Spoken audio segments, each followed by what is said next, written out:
महाराज जी राधे राधे। राधे राधे भैया। ये विनोद जी का प्रश्न है, पूछने वाले से प्रश्न किया है जी जी कि तपस्या और सत्संग में बड़ा कौन है। जी।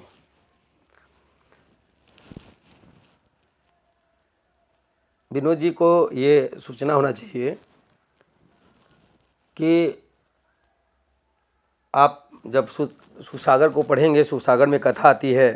सुसागर एक पुस्तक है जो अनेकों पुस्तकों से लेके उसमें भगवान की चर्चा की गई है, संन्यास की चर्चा की गई है, त्याग का चर्चा की गई है। सुसागर में एक प्रश्न है, दो साधु होते हैं और दोनों साधु एक दूसरे के बहुत करीबी होते हैं और बहुत तपस्वी, और एक सत्संगी होते हैं। एक साधु सत्संगी होता है, एक साधु तपस्वी होता है। कुछ समय लोग निकलते हैं यात्रा पर और एक साधु के यहाँ जब पहुँचते हैं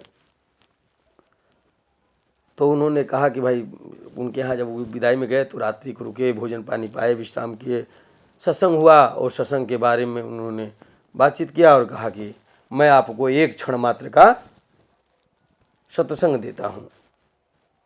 फिर वह साधु उनके यहाँ पहुँचते हैं, उन्होंने भी अपना सत्कार किया। अतिथि संस्कार करने के बाद उनको भोजन पानी विश्राम कराया। फिर अगले दिन वो जाने लगे तो उन्होंने कहा कि मैं 1 कोटि वर्ष का आपको तपस्या दान करता हूँ।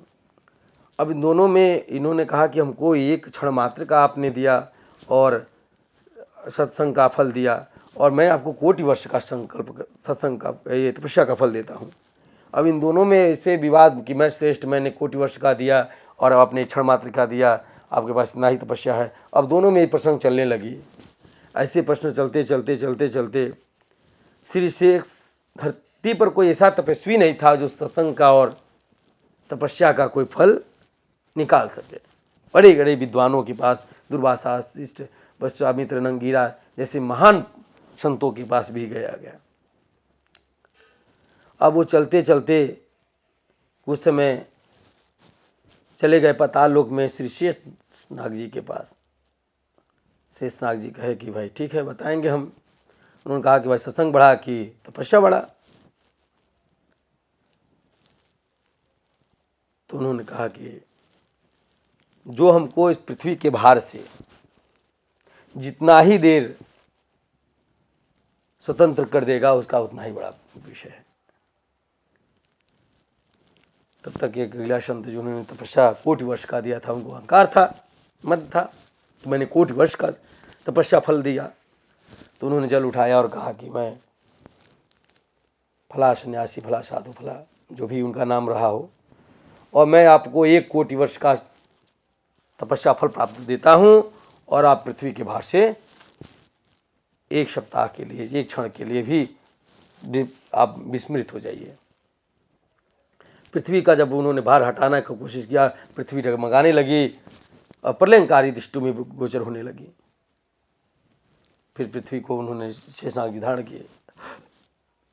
फिर इन्होंने ये साधु संकल्प करते हैं कि मैं सत्संग का अनेकों तपस्या ग्रहण किया है, अनेकों सत्संग किया है। जिस सत्संग में 1 क्षण मात्र के लिए भी मैं बैठा हूँ और उस सत्संग का 1 क्षण मात्र, आधों में पुनियाद, बहुत गई थोड़ी बची थोड़ी में पुनियाद, और उसे 1 क्षण के सत्संग का फल में इनको प्राप्त हो शेषनाग जी को, और ये वो जो है कि पृथ्वी का भार रोकने की क्षमता को प्रदान करें और पृथ्वी के भार से को रोक के उस सत्संग के फल के स्वरूप और से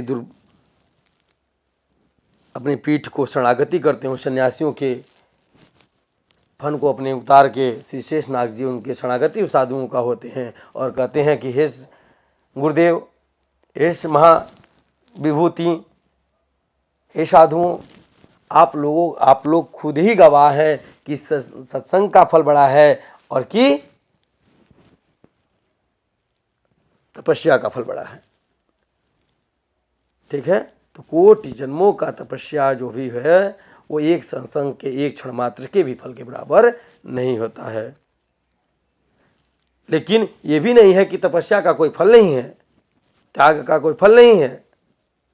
तपस्या अपनी जगह है। जैसे कि मान लीजिए तपस्या शरीर है और सत्संग आत्मा है। यही मनुष्य के जीवन की मूल विभूति, मूल प्रश्न का उनके उत्तर यही है। तो शरीर बनती और बिगड़ती है, यह आत्मा अनेकों शरीर, अनेकों रूपों, अनेकों जीवों को धारण करता है, अनेकों शरीर में धारण करता है, लेकिन जीवात्मा कभी मरता नहीं। ठीक, ये सत्संग का फल है। और तपस्या शरीर है, एक उसका निर्धारित समय है कि जितना तपस्या रहेगा उतना ही तक आप उसका फल और उसका सुख को भोग पाएंगे। ठीक है, विनोद जी से कहिएगा कि यह उनके तपस्या और सत्संग का यही अंतर है। जय श्री कृष्णा, जय श्री ठाकुर, जय श्री राधे।